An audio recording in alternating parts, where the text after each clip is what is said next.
우선 이번 사태에서 국민들이 약간 의구심을 가졌던 게 바이버라는 바로 그거예요. 예. 메신저예요. 네. 바이버가 뭐지?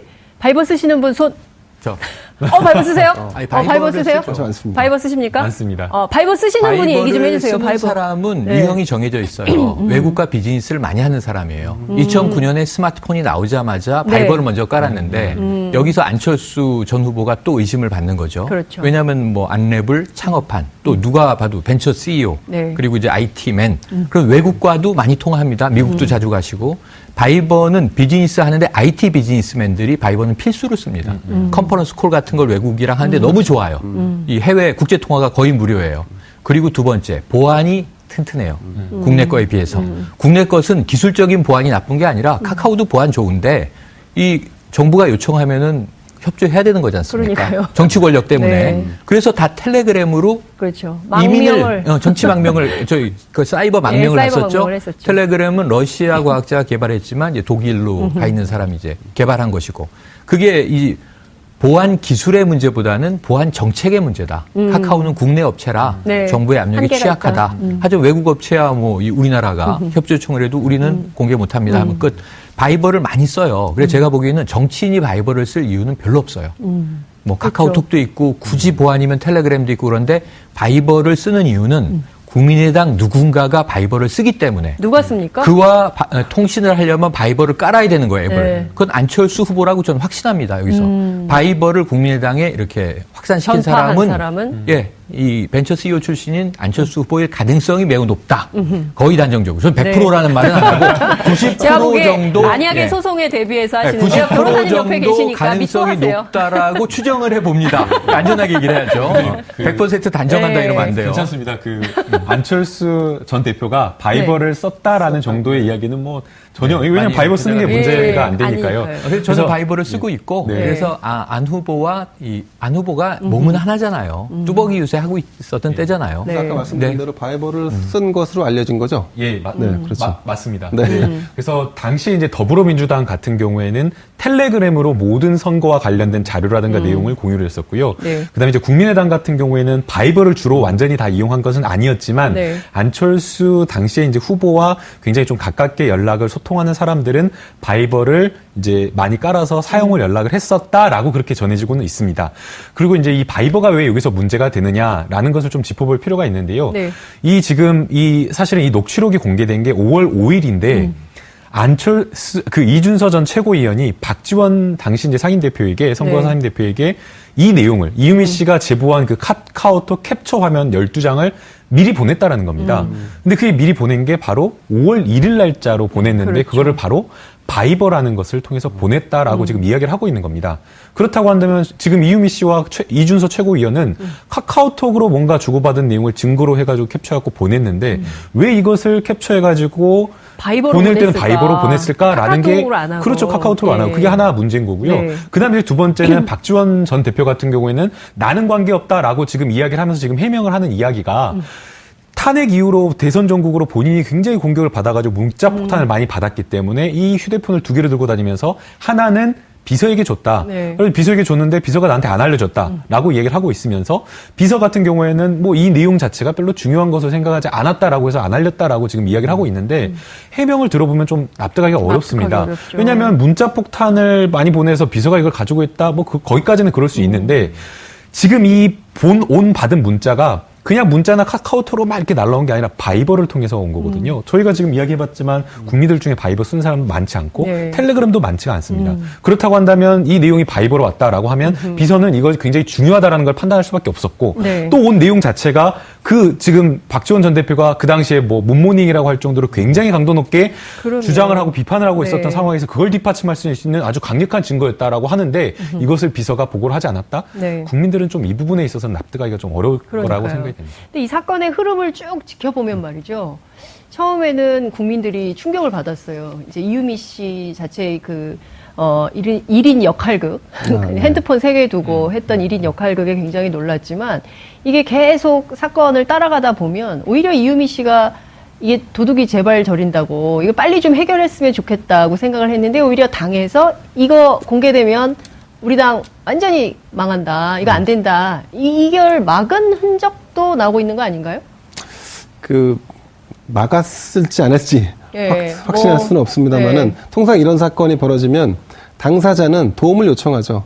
내가 당을 위해서 일을 했다, 혹은 뭐 어떤 특정인을 위해서 일을 했는데 검찰이 수사망을 좁혀오니 네. 이 부분을 어떻게 해결할지에 대한 도움을 달라 했는데 아마 냉정하게 판단하자면 근데 이제 와서 그걸 어떻게 도와줄 수가 있니? 너가 한 거니까 너가 책임져라. 라는 정도의 얘기를 듣지 않았을까. 근데 그걸 받아들이는 당사자 입장에서는 네.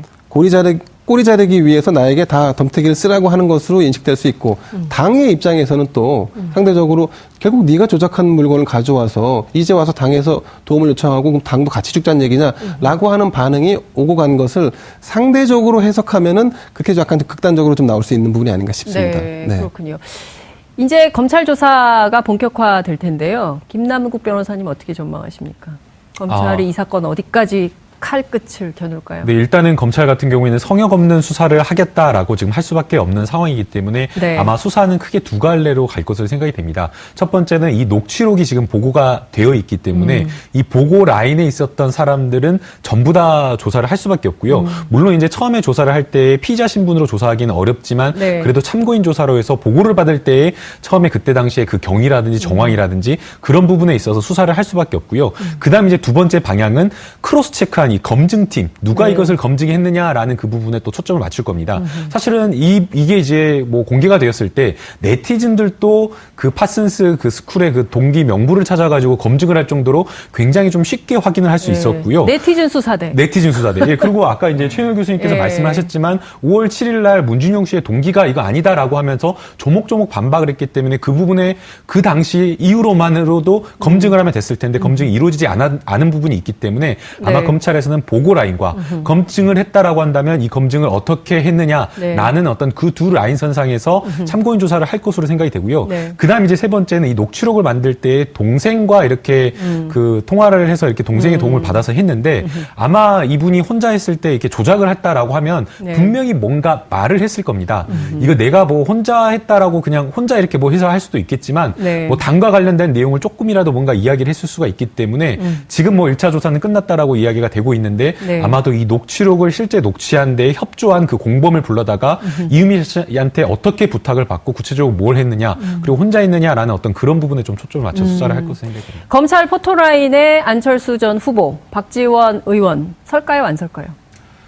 조만간. 서기가 조금 쉽지는 않을까요? 쉽지는 않아 보입니다. 그러니까 안철수 후보를 불러서 조사를 한다는 것 자체가 네. 당시에 이제 대선 후보였고 네. 또 그 다음에 뭐 대선이 끝난 지 지금 얼마가 되지 않은 상황이기 때문에 네. 검찰로서는 안철수 후보가 이 조작 사실을 그래도 구체적으로는 좀 알았다라는 부분과 관련된 어떤 구체적인 어떤 진술이라든지 네. 아니면 물증이 나오지 않는 이상은 검찰에서 소환 조사를 하기는 조금 부담스러운 상황일 것으로 생각이 되고요. 네. 그럼에도 불구하고 아까 제가 말씀드린 대로 안철수 후보의 사실은 최측근이라고 볼 수 있는 정책비서관도 했고 네. 안철수 후보가 타고 다녔던 후보 시절에 타고 다녔던 그 1호 차량에 함께 동석해서 수행을 했던 그 송강 변호사가 이 이유미 씨의 변호사를 추천해서 변호인으로 선임하겠다는 어떤 그런 조항들이 있기 때문에 네. 간접적으로든 어떻게든 아마 안철수 후보에 대한 조사는 아마 할 것으로 생각이 됩니다. 참고인 조사를 피해가기는 어려워요. 네. 일단은 이 인물 둘을 추천해서 당으로 끌어들인 인물이 이제 네. 당시 대선 후보인 안철수 네. 전 대표다. 이거 어쩔 수 없고 네. 박지원 전 대표도 거의 유력하다라고 봅니다. 저는 왜 그러냐 하면 자 5월 1일 날 바이버로 보냈는데 그 폰이 뭐 없어서 내가 못 봤어요. 비서한테 가 있었어요. 네. 위치 추적해보라고 얘기하셨습니다. 그런데 우리가 잘 알지만 정치 구단이면서 이분이 연세는 있지만 네. SNS를 굉장히 능숙하게 쓰시는 분입니다. 그럼요. 네. SNS 정치로 막 이제 전국을 쥐락펴락하는 분인데 5월 5일 날 이게 발표되고 당내에서 검증이 안 됐으면 문제가 큰 게 5월 8일이 대선 전날이면서 어버이날인데 문준용 나와라 한 분이 박지원 전 대표예요. 5월 8일 날 왜 여기에 이렇게 집착하고 올인을 하셨을까요? 이 당 전체가 그랬어요. 이 당 전체가 국민의당. 그랬지만 네. 그중에서 특히 앞장서서 이제 메가폰을 드셨던 분이죠. 그래서 그렇죠. 이런 부분에 대해서는 허위 사실을 유포한 매개자가 돼버렸습니까? 네. 어떻게 조사를 피해가실 수가 있겠어요? 그렇군요. 지금 종합을 해보면 박지원 의원 그리고 안철수 전 후보 검찰의 참고인 조사는 피하기 어려울 것 같다는 분석을 해주셨습니다. 김대현 기자께서 저희가 간단하게 정당의 비전 말씀을 해주시고 싶지만 지금 시간이 없기 때문에 그 얘기는 다음 주에 하시는 걸로. 아주 간단하게 말씀드리면 짧게. 저는 박지원, 안철수 대표 전 후보가 검찰에 출두하는 일은 없을 거로 예상이 됩니다. 다음 주 기대됩니다. 네. 오늘 말씀 세 분 너무 감사합니다. 잘 들었습니다. 지금까지 문재인 대통령의 첫 번째 한미 정상회담의 의미와 과제 그리고 또 국민의당의 증거 조작 사건의 의혹들을 짚어봤습니다. 여러분들은 좀 어떻게 보셨습니까? 판단은 역시 시청자 여러분 현명한 시민의 몫입니다. 현명한 시민을 위한 시사 토크쇼 정봉주의 품격시대 여기서 마무리하도록 하겠습니다. 고맙습니다. 정치 권력 때문에. 그래서 다 텔레그램으로 이민을 정치 망명을 사이버 망명을 했었죠. 텔레그램은 러시아 과학자가 개발했지만 이제 독일로 가 있는 사람이 이제 개발한 것이고 그게 이 보안 기술의 문제보다는 보안 정책의 문제다. 카카오는 국내 업체라 정부의 압력이 취약하다. 하지만 외국 업체야 우리나라가 협조 요청을 해도 우리는 공개 못합니다 하면 끝. 바이버를 많이 써요. 그래서 제가 보기에는 정치인이 바이버를 쓸 이유는 별로 없어요. 카카오톡도 있고 굳이 보안이면 텔레그램도 있고 그런데 바이버를 쓰는 이유는 국민의당 누군가가 바이버를 쓰기 때문에. 누가 씁니까? 그와 통신을 하려면 바이버를 깔아야 되는 거예요, 앱을. 그건 안철수 후보라고 저는 확신합니다, 여기서. 바이버를 국민의당에 이렇게 확산시킨 사람은 이 벤처 CEO 출신인 안철수 후보의 가능성이 매우 높다.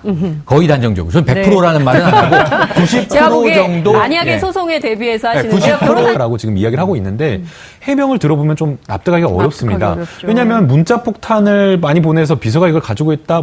거기까지는 그럴 수 있는데 지금 이 온 받은 문자가 그냥 문자나 카카오톡으로 막 이렇게 날라온 게 아니라 바이버를 통해서 온 거거든요. 저희가 지금 이야기해봤지만 국민들 중에 바이버 쓰는 사람도 많지 않고 텔레그램도 많지가 않습니다. 그렇다고 한다면 이 내용이 바이버로 왔다라고 하면 비서는 이걸 굉장히 중요하다라는 걸 판단할 수밖에 없었고 또 온 내용 자체가 지금 박지원 전 대표가 그 당시에 문모닝이라고 할 정도로 굉장히 강도 높게 주장을 하고 비판을 하고 있었던 상황에서 그걸 뒷받침할 수 있는 아주 강력한 증거였다라고 하는데 이것을 비서가 보고를 하지 않았다? 국민들은 좀 이 부분에 있어서 납득하기가 좀 어려울 거라고 생각이 됩니다. 근데 이 사건의 흐름을 쭉 지켜보면 말이죠. 처음에는 국민들이 충격을 받았어요. 이제 이유미 씨 자체의 1인 역할극, 핸드폰 3개 두고 했던 1인 역할극에 굉장히 놀랐지만 이게 계속 우선 이번 사태에서 국민들이 약간 의구심을 가졌던 게 바이버라는 메신저예요. 바이버가 뭐지? 바이버 쓰시는 분 손. 바이버 쓰세요? 바이버 쓰세요?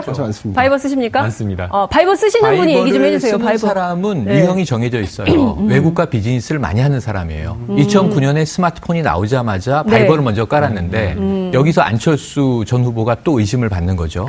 왜냐하면 안랩을 창업한 또 누가 봐도 벤처 CEO 그리고 이제 IT맨 그런 외국과도 많이 통화합니다. 미국도 자주 가시고 바이버는 비즈니스 하는데 IT 비즈니스맨들이 바이버는 필수로 씁니다. 컨퍼런스 콜 같은 걸 외국이랑 하는데 너무 좋아요. 이 해외 국제 통화가 거의 무료예요. 그리고 두 번째, 보안이 튼튼해요. 국내 거에 비해서.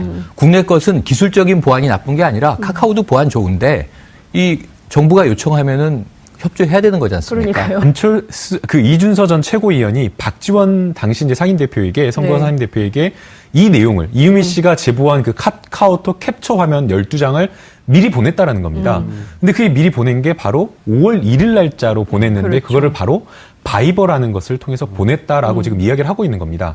그렇다고 한다면 지금 이유미 씨와 이준서 최고위원은 카카오톡으로 뭔가 주고받은 내용을 증거로 해가지고 캡처해갖고 보냈는데 왜 이것을 캡처해가지고 보낼 때는 바이버로 보냈을까라는 게 그렇죠. 카카오톡으로 안 하고 그게 하나 문제인 거고요. 그다음에 두 번째는 박지원 전 대표 같은 경우에는 나는 관계없다라고 지금 이야기를 하면서 지금 해명을 하는 이야기가 탄핵 이후로 대선 전국으로 본인이 굉장히 공격을 받아가지고 문자 폭탄을 많이 받았기 때문에 이 휴대폰을 2개를 들고 다니면서 하나는 비서에게 줬다. 그래서 비서에게 줬는데 비서가 나한테 안 알려줬다라고 얘기를 하고 있으면서 비서 같은 경우에는 이 내용 자체가 별로 중요한 것을 생각하지 않았다라고 해서 안 알렸다. 정도 가능성이 높다라고 추정을 해봅니다. 안전하게 얘기를 해야죠. 100% 단정한다 이러면 안 돼요. 괜찮습니다. 안철수 전 대표가 바이버를 썼다라는 정도의 이야기는 전혀 왜냐면 바이버 쓰는 게 문제가 안 되니까요. 그래서 저는 바이버를 쓰고 있고 그래서 안 후보가 몸은 하나잖아요. 뚜벅이 유세 하고 있어. 썼던 때잖아요. 네. 아까 말씀드린 네. 대로 바이버를 쓴 것으로 알려진 거죠. 예, 네, 그렇죠. 맞습니다. 네. 네. 그래서 당시 이제 더불어민주당 같은 경우에는 텔레그램으로 모든 선거와 관련된 자료라든가 내용을 공유를 했었고요. 네. 그다음에 이제 국민의당 같은 경우에는 바이버를 주로 완전히 다 이용한 것은 아니었지만 네. 안철수 당시에 이제 후보와 굉장히 좀 가깝게 연락을 소통하는 사람들은 바이버를 이제 많이 깔아서 사용을 연락을 했었다라고 그렇게 전해지고는 있습니다. 그리고 이제 이 바이버가 왜 여기서 문제가 되느냐라는 것을 좀 짚어볼 필요가 있는데요. 네. 이 지금 사실은 이 녹취록이 공개된 게 5월 5일인데